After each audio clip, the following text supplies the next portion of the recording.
ating programa Landas ng Buhay sa 101.3 Radyo natin Odjongan.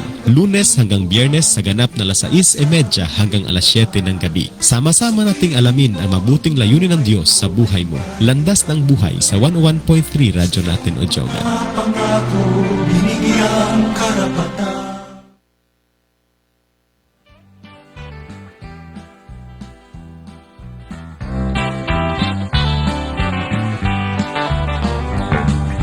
Masdan mo ang mga ibon, malaya silang naglalakbay sa kalangitan. Kay inang pagmasdan, pagdapo sa mga pugad, masaya silang nagduduyan, nag-aawitan. Kay inang pakinggan,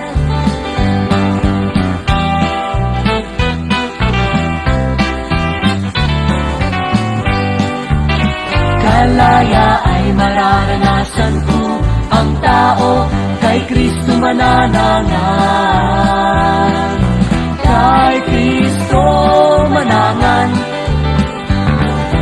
O aking minamahal, huwag sanang pababayaan ang pagsintang dulot ay kalayaan. Pag-ibig na walang hanggan, handog sa atin ang may kapal. Tanggapin mo at iyong ingatan.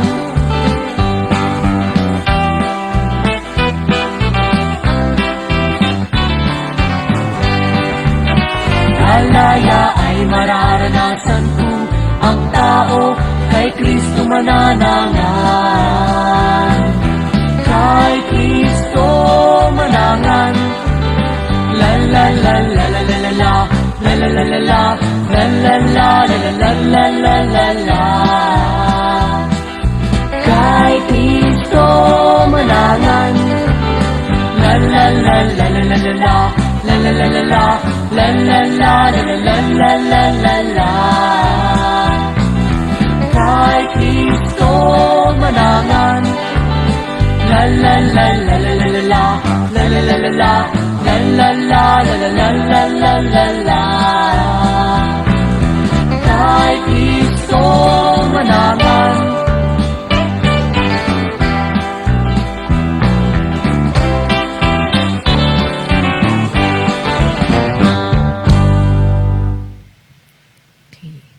Isang mapagpalang gabi po sa lahat ng mga masugid na tagapakinig na ating programa Landas ng Buhay dito po sa 101.3 Radyo natin Odjongan. Magandang gabi po sa inyong lahat.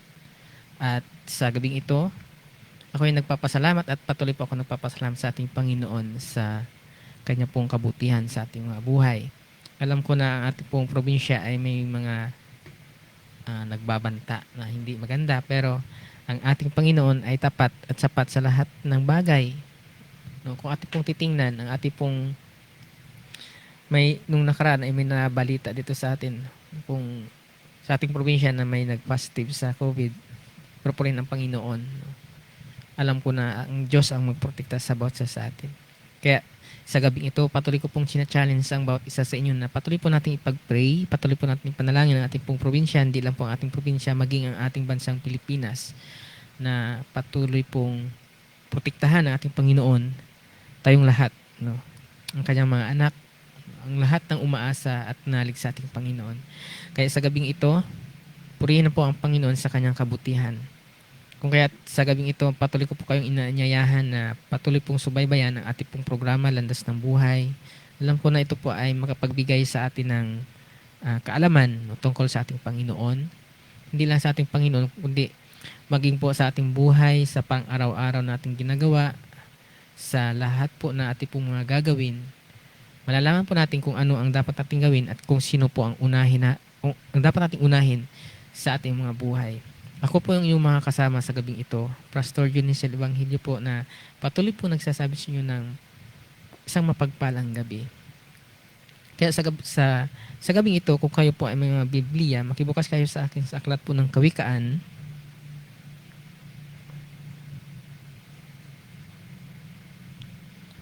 sa Kawikaan, chapter 22, chapter 22 verse 6. Ang ating pong pag-uusapan ngayong gabi ay patungkol po, ay may kinalaman po sa mga bata. Kaya kung sino po yung may nagpaplano na magkaroon ng anak, di ba? O kung sino yung may mga anak, mangyari lamang po na pakinggan nyo po ang aking mga sasabihin. Alam ko na ito ay makakatulong sa bawat sa atin kung paano natin palakihin ng tama o paano natin palakihin na makadiyos ang ating pong mga anak. Alam ko na dapat sa murang edad pa lang ng bata, dapat nating ituro sa kanila kung ano ang kanilang o kung ano ang dapat nilang gawin. Kung kumbaga sa mura nilang edad, malaman nila ang tungkol po sa ating Panginoon, na kung saan alam ko na yun po yung magkapagbigay sa kanila ng tagumpay.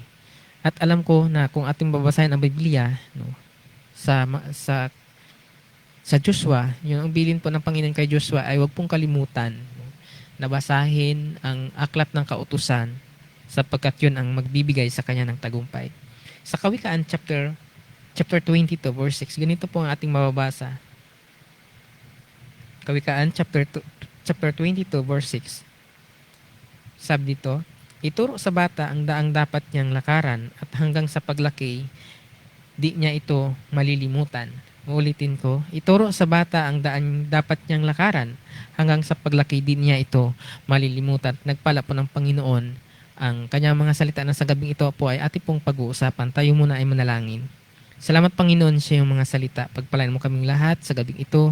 Tulungan mo kami Panginoong maunawaan ang iyong mga salita na kung saan alam ko dakilang Diyos na ito ay magbibigay ng kalakasan sa aming pong espiritual na buhay. Salamat dakilang Ama, tulungan mo kami at tulungan mo kami Panginoong maunawaan kung paano at ano ang dapat nating gawin upang mapalaki namin Panginoong nagtitiwala sa inyo aming pong mga anak. Sa pangalan ni Jesus, ito po ang aming dalangin. Amen.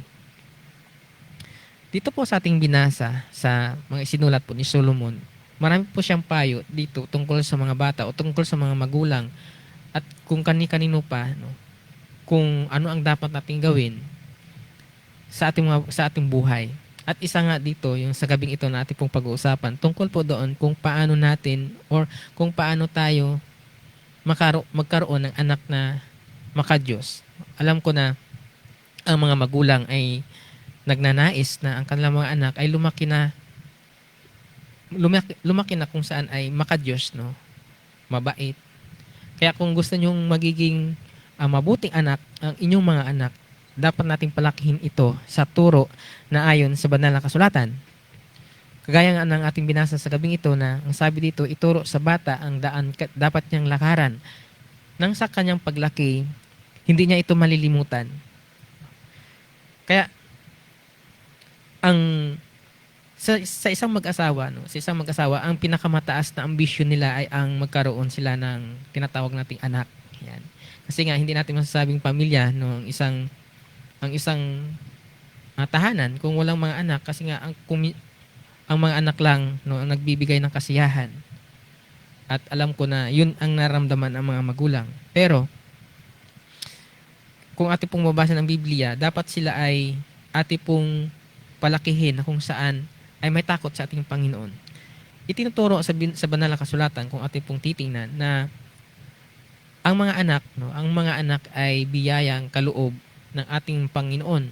Yan po yung sabi sa mga awit, chapter 127, verse 3.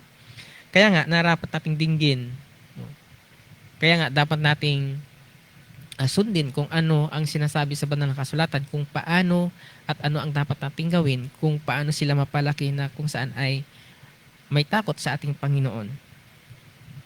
At maging si Moses, kung ating pong babasahin, si Moses ay malinaw niyang itinuro sa mga Israelite o sa mga Israelita ang kahalagahan ng pagtuturo sa mga bata ng mga bagay na kung saan ay naayon sa ating Panginoon. Ang sabi niya sa aklat ng Deuteronomy chapter 6 verse 7 hanggang 9, kung ating pong babasahin, ituro ninyo ito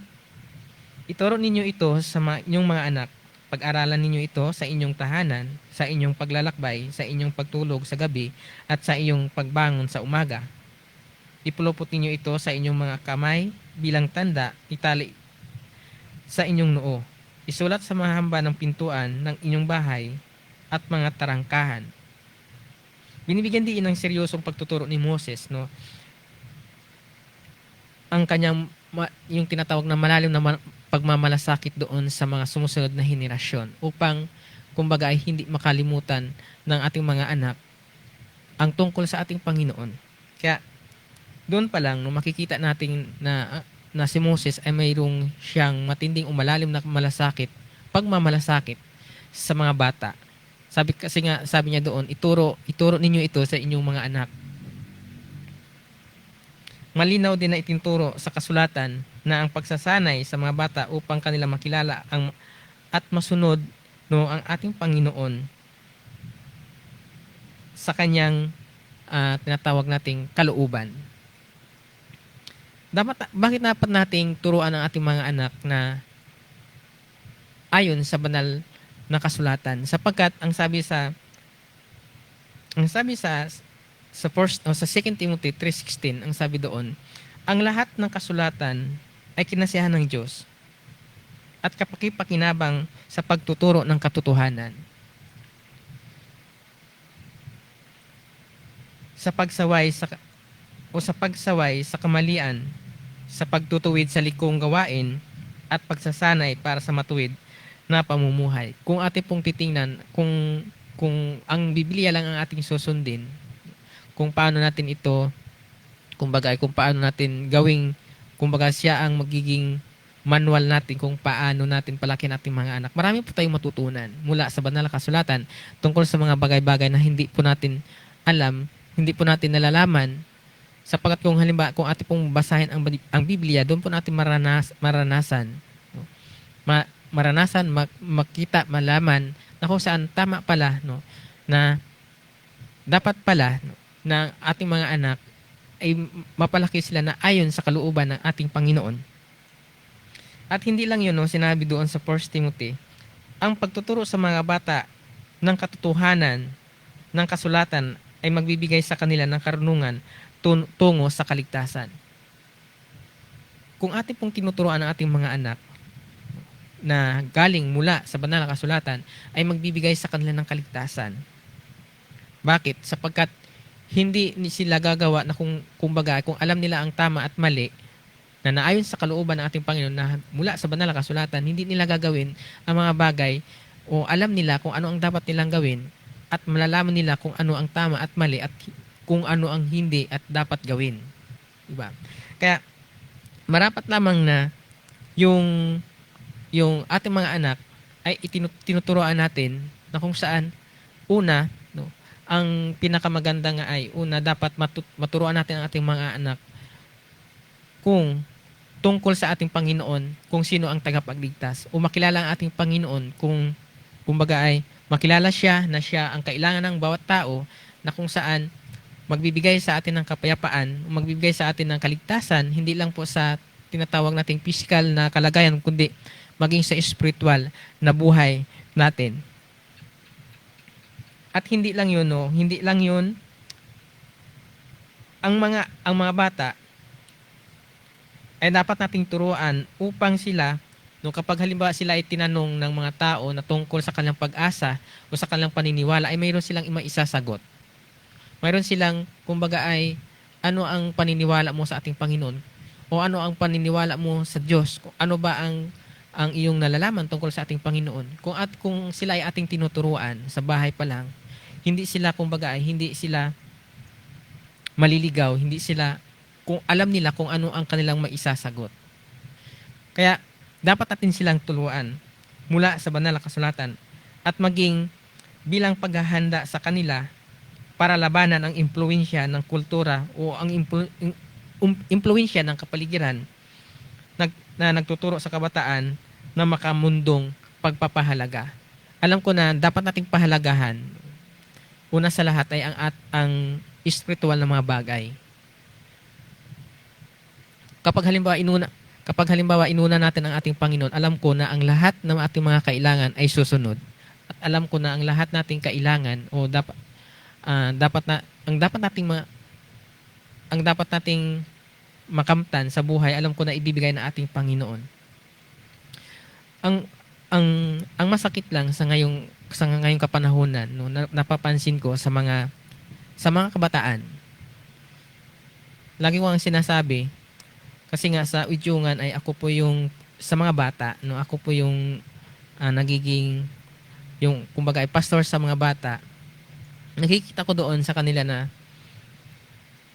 kailangan talaga nila yung guidance ng mga magulang, no, mga Kristiyanong magulang na palakihin sila na alam nila kung ano ang dapat, kung ano ang magiging dapat nilang malaman tungkol sa ating Panginoon. Kung kaya't ang malasakit ko ay sa mga bata, no, gusto ko silang turuan. At nakikita ko sa kanila na andun yung tinatawag nating sa ngayon kasi ay maraming mga kinakaabalahan, no, ang mga kabataan. Hindi tulad dati sa buhay sa aming kapanahunan na kung saan kapag kami ay naglaro, hindi kumbaga ay kumbaga ay basang-basa talaga ng pawis kasi nga takbuhan doon, takbuhan dito. Pero ngayon ang mga bata ay hindi na iwan ko kung ginagawa pa nila ang mga ganun. At ang nakakalungkot lang sa ngayon, no, hindi natin kumbaga ay natatakot tayo na ang mga bata ay ating pong disiplinahin. Kumbaga ang mga bata ngayon ay hindi na natin napapalo. Yan. Kasi nga ay natatakot tayo. Pero alam nyo, no, ang sabi sa Kawikaan chapter 13, verse 24, ganito po ang ating masasabi. Nakakalungkot ito, no, kung ang katotohanan ito, kung ito ay hindi natin ginagawa. Ang sabi dito, ang mapagmahal na magulang, anak ay dinidisiplina. Anak na napapalo, hindi mahal ng magulang. Yun po yung sabi doon sa Kawikaan. Ang sabi sa Kawikaan chapter 13 verse 24, ang mapagmahal na magulang, anak ay dinidisiplina. Yan. Anak na di napapalo, hindi mahal ng magulang. Totoo, ano kaya ang masasabi natin sa katotohanan ito na sinasabi sa banal na kasulatan dito po sa aklat ng mga Kawikaan na kung hindi pala natin pinapalo o kung hindi natin dinidisiplina ang ating mga anak, nagpapahiwatig o ibig sabihin ay hindi natin mahal ang ating mga anak. Yun yung sabi sa banal na kasulatan. Yun po ang sabi dito sa Kawikaan.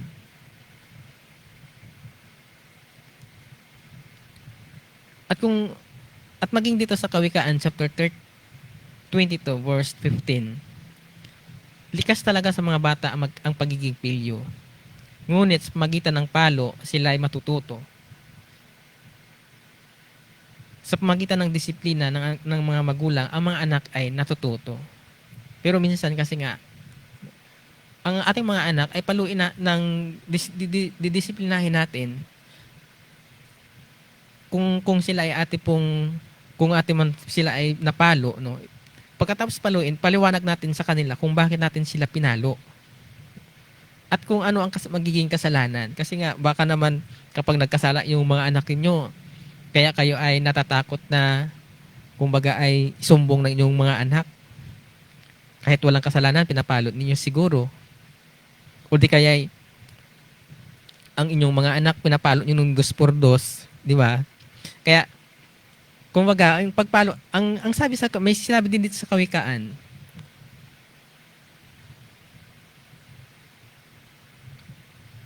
Ang sabi sa Kawikaan chapter 22 verse 13 to 14, ganito po ang ating mababasa doon. Disiplinahin mo ang bata, ang wastong pagpalo ay hindi niya ikakamatay. Yan.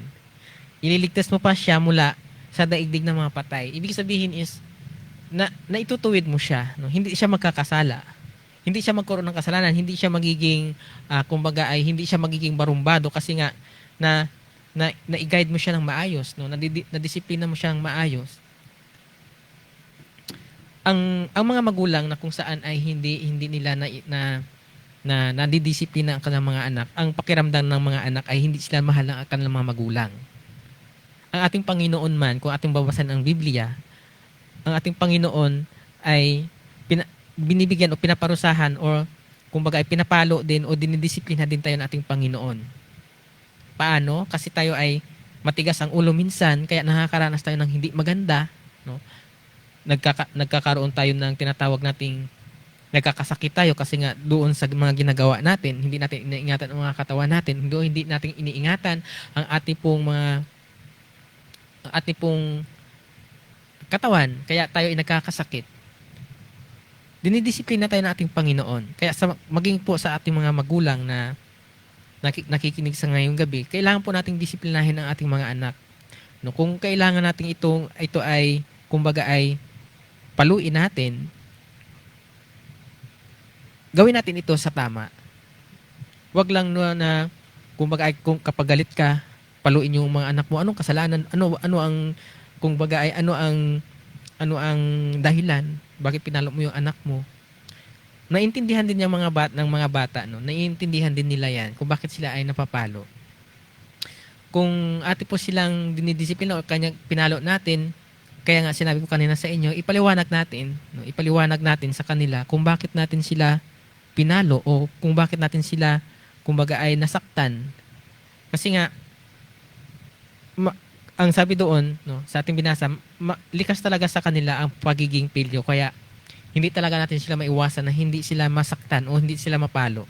Kaya kumbaga, bilang isang magulang na mapagmahal sa kanilang mga anak, dapat nating gawin o dapat nating ipaliwanag sa kanila kung bakit ginawa natin ito sa kanila, kung bakit ganun ang ginawa natin, sapagkat gusto natin na magiging maayos, magiging maganda, maging maganda, maayos, maging mabuti ang kanila pong kinabukasan.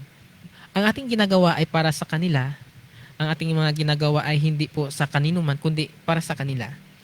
Bilang isang bilang mga magulang, gawin natin ang nararapat para sa ating mga anak. Kung kinakailangan disiplinahin natin na kung saan ay sa physical na pagdidisiplina, gawin natin. Yun ang sinabi doon yun po ang sinasabi ng banal na kasulatan. Yun nga lang, no? Gawin natin ito sa tama. Yan, gawin natin ito sa tama. At wag lang na alam ko naman na alam niyo kung paano, alam ko naman na alam niyo kung paano natin disiplinahin ating mga anak. Kasi nga kilala niyo sila, no? Kasi mula sa maliit o mula sa maliit pa sila ay kasama na ninyo, kaya alam na ninyo kung ano ang ugali, alam na ninyo kung ano ang dapat nyong gawin, alam na ninyo kung ano ang ayaw at saka hindi. At maging kayo, no, kilala din kayo ng inyong mga anak. Maliban lamang kapag halimbawa hindi nyo kumbaga ay nagkikita lang kayo ng inyong mga anak paminsan-minsan, wala na kayong panahon, kaya minsan ay nagre-rebuild din yung mga anak ninyo o yung mga anak natin, nagre-rebuild sila. Lalo na kung halimbawa hindi nila nakakasama palagi ang kanilang mga magulang, no? Ang isip nila hindi sila mahal ng kanilang mga magulang sapagkat ni pagsabihan or kumbaga ay nisawayin sila, hindi magawa. Kaya minsan kailangang kumbaga ay bigyan natin ng pagkakaroon at panahon ang ating mga anak upang maranasan o maramdaman nila na ang pagmamahal ng kanilang magulang, no, ang kanilang magulang ay kung kumbaga ay may malasakit sa kanila. Nangangahulugan na ang pagtuturo sa bata ng daang dapat nilang lakaran, una at higit sa lahat ay ang pagtuturo sa kanila tungkol sa tagapagligtas. Walang iba kundi ang ating Panginoon. Sa lahat ng meron tayo sa buhay o sa lahat ng ating pong istorya ng buhay natin, ang pinakasentro ay ang ating Panginoon. Kaya dapat nating ito doon sa ating mga anak kung sino at ano, kung ano ang ginawa ng ating Panginoon para sa atin, kung sino kung bakit kailangan natin ang ating Panginoon upang tayo ay maligtas sa kasalanan na kung dulot ng tinatawag nating kasalanan. Alam ko na, alam ng mga anak, no, ng mga anak natin, ang tungkol sa mga bagay na kung alam nila kung ano ang tama at mali, kailangan lang yung paliwanag sa kanila. Kailangan lang natin yung guide, kailangan lang natin yung patnubay natin sa ating mga anak. Kaya, wag po tayong, kumbaga ay, wag tayong mawalan o wag tayong mapanghinaan ng loob sapagkat kung hindi natin gagawin yon, sabi nga doon sa, o kung hindi natin gagawin na dinidisiplina natin ang ating mga anak, sabi nga doon sa kawikaan kanina, nagpapahiwatig o nagpapatunay na hindi natin sila mahal kung hindi natin sila dinidisiplina. Yun po ang sabi sa banal na kasulatan. Kung kaya't sa gabing ito, maraming salamat po sa inyong lahat, sa inyong pong pakikinig. No, dito po sa ating programa, alam ko na ang bawat isa sa inyo, no, doon sa mga nagnanais na magkaroon ng tinatawag nating mabuting mga anak, dapat nating turuan sila. Una sa lahat at higit sa lahat ay ang tungkol sa ating pong Panginoong tagapagligtas. Purihin po ang Panginoon sa gabing ito. Pagpalain tayong lahat at maging po sa patuloy pong sumusubaybay dito sa programang ito. Magandang gabi po sa inyong lahat. Binabati ko kayo. No? Pagpalain kayo ng ating Panginoon. God bless po. Tayo ay manalangin. Purihin ka, Panginoon, sa gabing ito. Maraming salamat sa iyong mga salita. Pagpalain mo, Panginoon, yung mga salita. Tumimo sa puso namin at ito, Panginoon, ay maipamuhay namin ayon sa iyong kalooban. Purihin ka, pagpalain mo kaming lahat. Ingatan mo kami, Panginoon, sa lahat ng aming pong mga ginagawa. Purihin ka sa pangalan ni Jesus. Amen.